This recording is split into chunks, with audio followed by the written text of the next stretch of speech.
Coach, you coached Adam Morrison, and certainly one of the elite players of college basketball, but also one of the, I guess, more eclectic personalities. Is there a story that you have, or does anything stand out when you think about your time with Adam?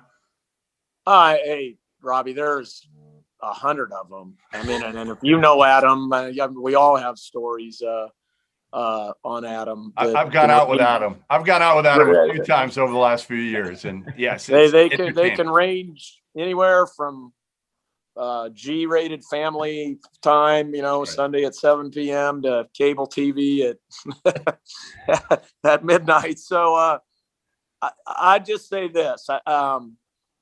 I don't think his whole story's totally been depicted, honestly, in that I want to say he, maybe was second team all rookie his first year and averaged double figures. And then for the first time in his career, I believe in the exhibition season, it's the first serious injury he's ever had. He never had a sprained ankle with us, broken bone, anything, never missed practice.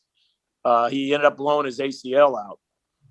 And then, as luck would have it, they went from Bernie Bickerstaff, who, I think really understood Adam's gifts and what he could bring, to Larry Brown, who wasn't really that interested in letting Adam show his offensive skills. And Adam wasn't the world's greatest defender that ever walked the earth. And so, that started kind of the demise a little bit, but then he got traded to the Lakers, and there was a pretty good player in front of him at the Lakers that liked to play a lot, named Kobe Bryant. And so as luck would have it, he just kind of and Robbie, you can tell you have more experience than any of us with that. That's a tough league to make, man, if you're not getting those minutes and able to show yourself. So I think situation matters so much too, like you said. Like you can get drafted and you can be better than somebody else, but if you don't have an opportunity to play,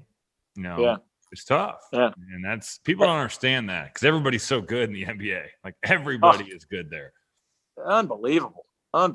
Just how well they all shoot it.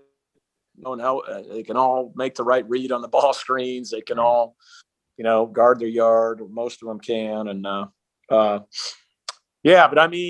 at his heyday, guys, now when he was here, when him and JJ were going back and forth, it was awesome. It was something. It was packed houses everywhere we went, checking in with aliases in the hotels, just to kind of, it was a circus at the hotels and around our bus and stuff like that. And he would deliver. He had, I want to say, multiple 30-point halves that year for us. And I'll tell you one great story, and it involves a good friend of mine and an acquaintance of Jeff's, Coach Calipari. When he was at a good word for it. Good. It was a really huge game. Gonzaga coming to Memphis, and big articles, big to do leading up to it. And the forum was sold out, obviously, and just crazy atmosphere there. And Adam was just kind of started the game, going through, the motions. There wasn't much going on.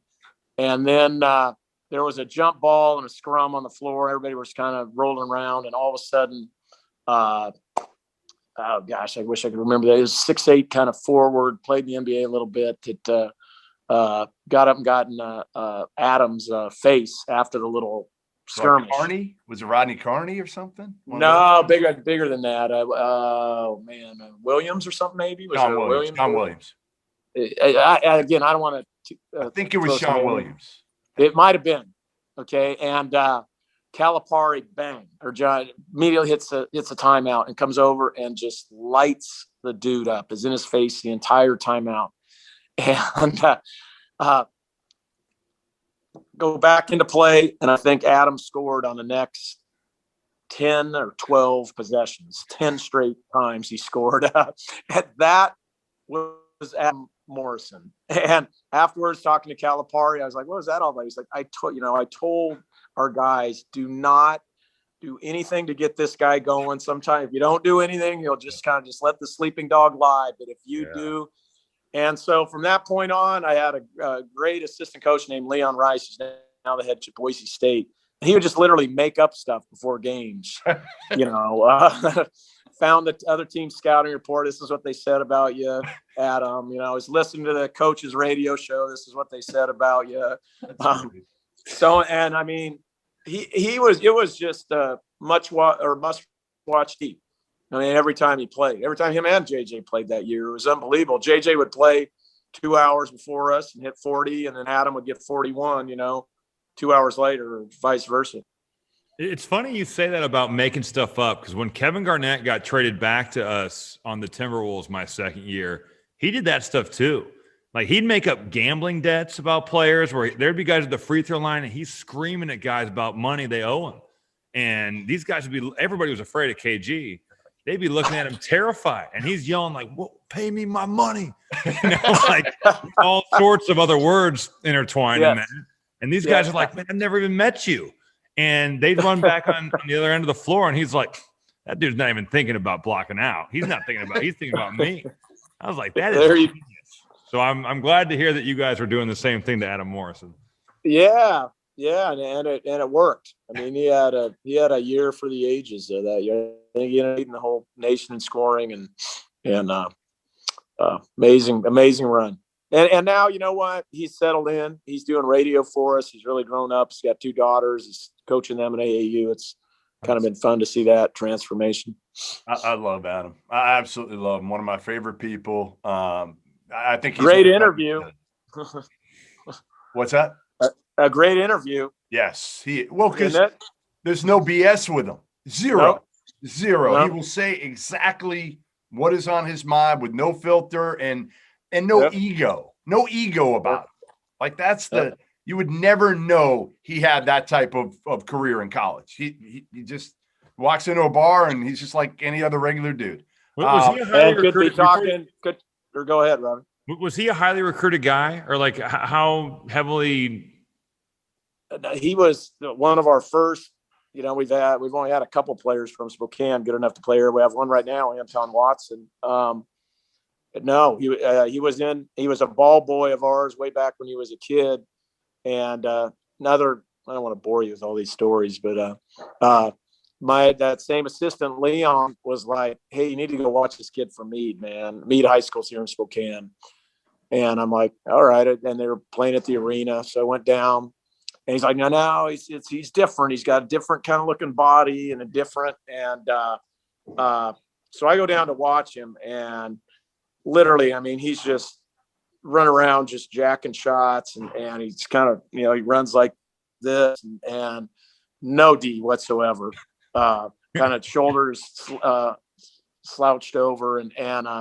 So Leon, calls me at halftime or whatever. I'm on the phone with him. I'm like, "Oh man," I said, "I don't know, Leon, this guy." He was probably a sophomore going into maybe he was a junior. I can't remember. Like, I don't know. He doesn't move great. He's got kind of a funky shot. That plays no D. And Leon's like, "Well, how many points does he have?" I'm like, I mean, he made some shots.